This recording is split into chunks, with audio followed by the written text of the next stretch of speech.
கொடுக்குறேன். அதை நீங்கள் பார்க்கும் பொழுது எந்த அளவுக்கு நம்முடைய கோயம்புத்தூர் ஸ்பெஷல் என்பது இங்கே இருக்கக்கூடிய நம்ம எல்லோருக்குமே தெரியும். தமிழ்நாட்டில் இருக்கக்கூடிய 1626 கல்லூரிகள், engineering, arts and medical, 1626, 1626 colleges. Coimbatore மாவட்டத்தில் மட்டும் 441 கல்லூரிகள். அப்படின்னா தமிழ்நாட்டினுடைய மொத்த காலேஜஸில் 27% ஒரே ஒரு மாவட்டத்தில் கோயம்புத்தூரில் இருக்கு. பாருங்க, இந்தியாவில் எங்கேயும் கூட இது போன்ற ஒரு அற்புதத்தை நாம் பார்ப்பது கிடையாது. சென்ட்ரல் கவர்மெண்டுடைய உதயம் portal which monitors the MSME activities in our country. எவ்வளவு MSME இருக்காங்க. எனக்கு இந்தியாவில் அதிகமாக MSME இருக்கக்கூடிய ஒரு மாநிலமாக நம்முடைய தமிழ்நாடு இருக்குதுங்க. கோயம்புத்தூரில் 2.4 லட்சம் 2,41,000 MSME இந்த கோயம்புத்தூர் மாவட்டத்துக்குள்ள மட்டும் 2,41,000. யோசிச்சு பாருங்க எவ்வளவு பெரிய ஒரு நம்பர். சென்னை எடுத்துக்கிட்டீங்கன்னா 3,40,000. ஒரு மாநிலத்தினுடைய தலைமை ஆண்டாண்டு காலமாக ஒரு பெரிய நகரமாக இருக்கக்கூடிய சென்னையில் 3,40,000, கோயம்புத்தூர்ல 2,41,000. தமிழ்நாட்டில் இத்தனை மாவட்டங்கள் இருக்குங்க. அதில் எந்த மாவட்டம் முதன்மை? District gross domestic product. இத்தனை மாவட்டங்கள் இருந்தாலும் கூட சென்னை பொறுத்தவரை ஒரே மாவட்டமா இல்லைங்க. செங்கல்பட்டு பிரிஞ்சிருக்கு, திருவள்ளூர் பிரிஞ்சிருக்கு. எல்லா மாவட்டமும் சேர்ந்து எந்த மாவட்டம் தமிழகத்தில் முதன்மையானது எக்கனாமிக் அவுட்புட் பார்த்தீங்கன்னா அதுவும் நம்முடைய கோயம்புத்தூர், நம்ம கோவை. 1,86,000 கோடி, 1,86,000 crore. கோயம்புத்தூர் டிஸ்ட்ரிக்டினுடைய GDDP, gross district domestic product, net economic output வேல்யூன்னு சொல்லுவாங்க. இது தமிழ்நாட்டினுடைய 7.5% GDP. மொத்த தமிழகத்தினுடைய உற்பத்தி திறன் எவ்வளோ இருக்குதுங்க? இந்த ஒரு மாவட்டம் 7.5% கோயம்புத்தூர் இஸ் கான்ட்ரிபியூட்டிங். அதையெல்லாம் தாண்டி இன்னொன்று பாருங்க, கடந்த 3 ஆண்டுகளில் தமிழ்நாடு அரசு மொத்தமாக சம்பாதித்த ஓன் டாக்ஸ் ரெவென்யூ லாஸ்ட் 3 இயர்ஸ்ல பட்ஜெட் டாக்குமெண்ட் எடுத்து பார்த்தீங்கன்னா மொத்தமாக தமிழ்நாட்டில் இப்போ இருக்கக்கூடிய நம்முடைய அரசு அவருடைய ஓன் டாக்ஸ் ரெவென்யூ 4,73,311 கோடி.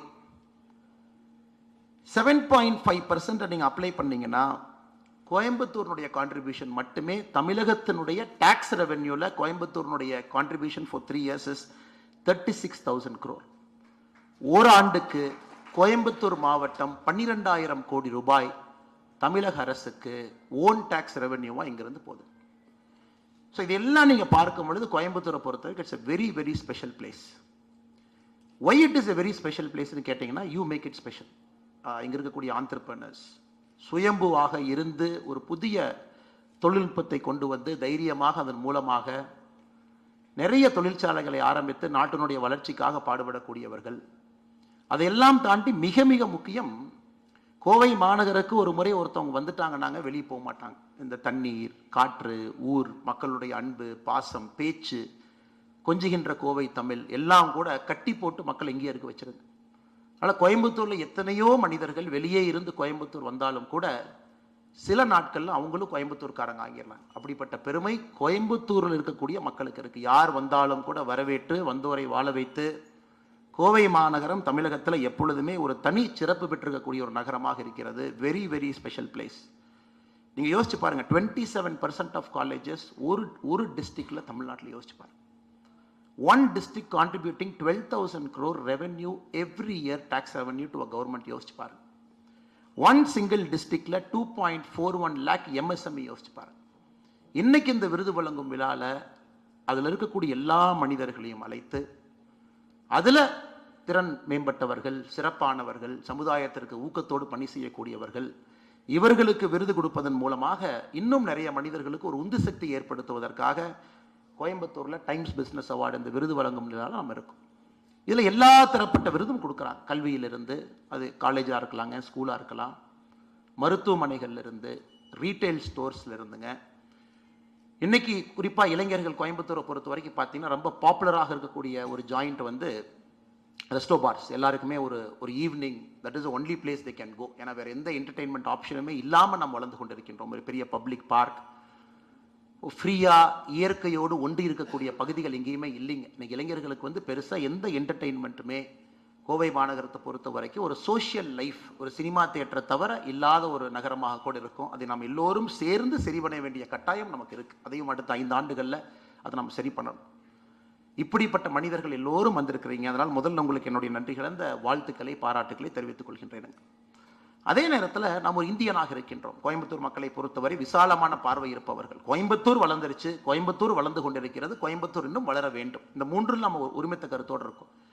இந்தியாவில் என்ன நடக்குது அப்படிங்கிறது உங்களுக்கு சொல்ல வேண்டும் என்பது என்னுடைய கடமை, என்னுடைய கருத்து, என்னுடைய எண்ணம்.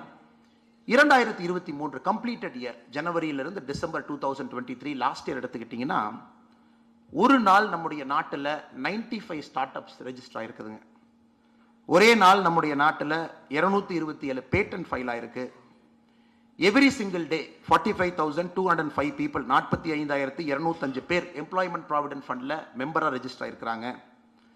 ஒரு நாளுக்கு சாலையோர வியாபாரிகளுக்கு மட்டுமே ஒரு நாள் இந்தியாவில் 12 கோடி ரூபாய் கடன் கொடுத்துருக்கோம்.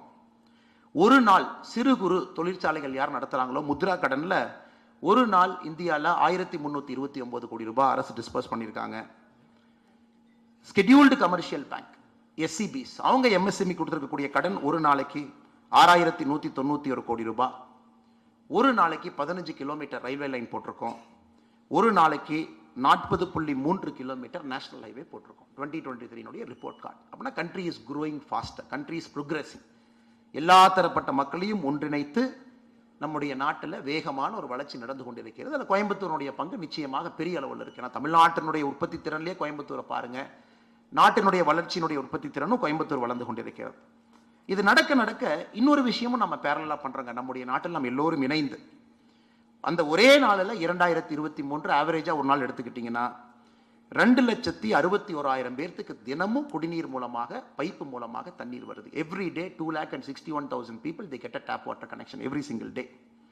எவ்ரி சிங்கிள் டே இந்தியாவில் 10,993 பேருக்கு ஒரு இலவச வீடு அரசு கட்டி கொடுக்குறாங்க. Every single day 10,993 houses. Every single day 1,40,000 ton paddy procure பண்றோம். எவ்ரி சிங்கிள் டே ஆயுஷ்மான் பாரத் இன்சூரன்ஸ் 5 லட்சம் ரூபாய் மருத்துவ காப்பீட்டில் 1,67,000 ஹாஸ்பிட்டல் அட்மிஷன் இந்தியாவில் நடக்குது. எவ்ரி சிங்கிள் டே 100 நாள் வேலைவாய்ப்பு திட்டத்தில் 242 கோடி ரூபாய் சம்பளம் கொடுக்குறாங்க. ஸோ இதுவும் ஒரு இந்தியா, இதுவும் ஒரு இந்தியா. வளர்ச்சியில் ஒரு இந்தியா இருக்கு. மக்கள் வேகமாக வளர வேண்டும் என்று கைப்பிடித்து நாம் தூக்கக்கூடிய இந்தியாவும் ஒரு பக்கம் இருக்கு. அதனால் என்னுடைய அன்பான வேண்டுகோள், இங்கே இருக்கக்கூடிய நீங்கள் எல்லோருமே வளர்ந்து கொண்டிருக்கிறீங்க.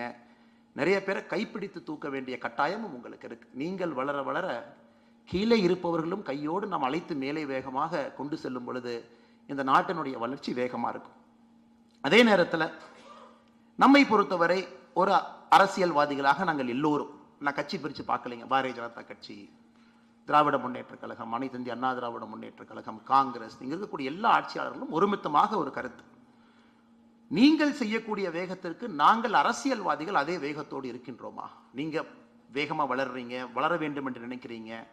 அரசியல்வாதிகள், ஆட்சியாளர்கள், நாங்கள் எல்லோரும், நாங்கள் எல்லாத்தையும் ஒரே பிராக்கெட்ல போடுறாங்க. பொலிட்டீஷியன்ஸ் அப்படிங்கிறது ஒரே பாக்ஸ்ல நான் வச்சிடறேன். இங்கே அரசியல் எதுவும் கிடையாது, ஒரே பாக்ஸ்ல பொலிட்டீஷியன்ஸ் இருக்கும்.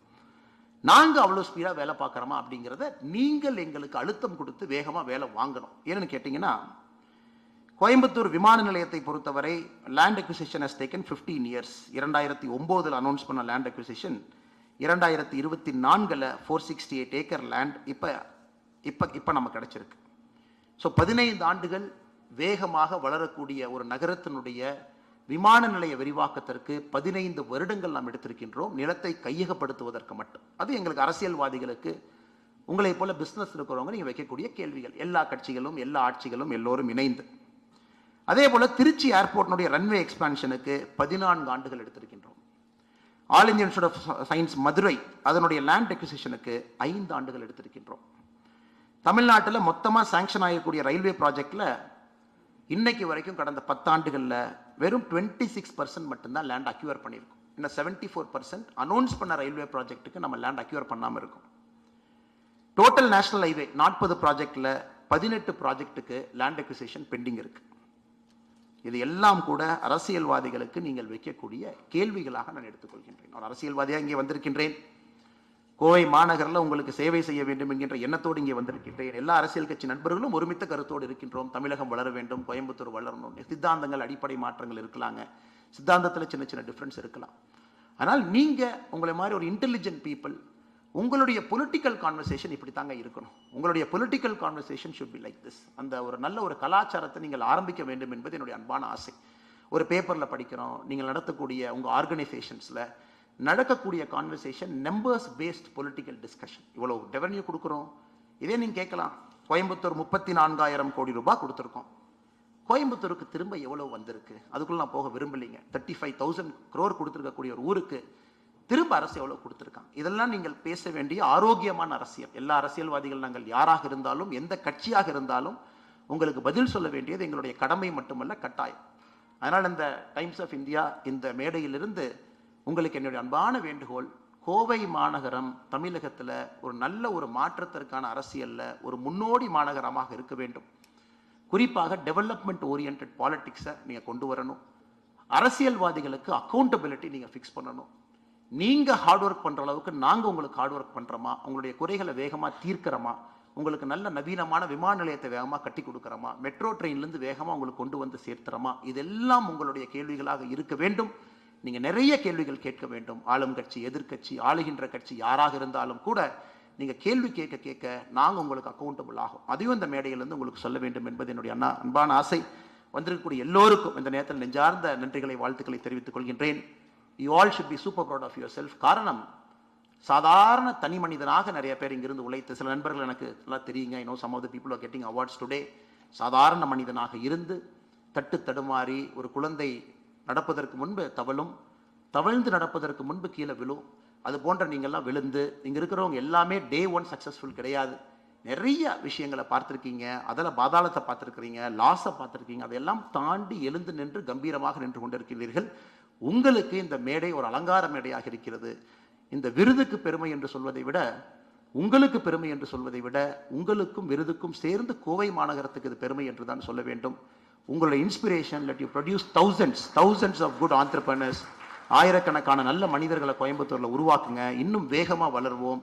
தமிழகத்திற்கு ஒரு முன்மாடி நகரமாக கோயம்புத்தூர் இருக்க வேண்டும். மறுபடியும் டைம்ஸ் ஆஃப் இந்தியா நிறுவனத்திற்கு என்னை அழைத்ததற்கும், எங்க இருக்கக்கூடிய எல்லா மனிதர்களுக்கும் இந்த மேடையிலே ஒரு கௌரவம் கொடுத்து விருது வழங்குவதற்கும் என்னுடைய நெஞ்சார்ந்த நன்றிகளை தெரிவித்துக் கொள்கின்றேன். நன்றி, வணக்கம்.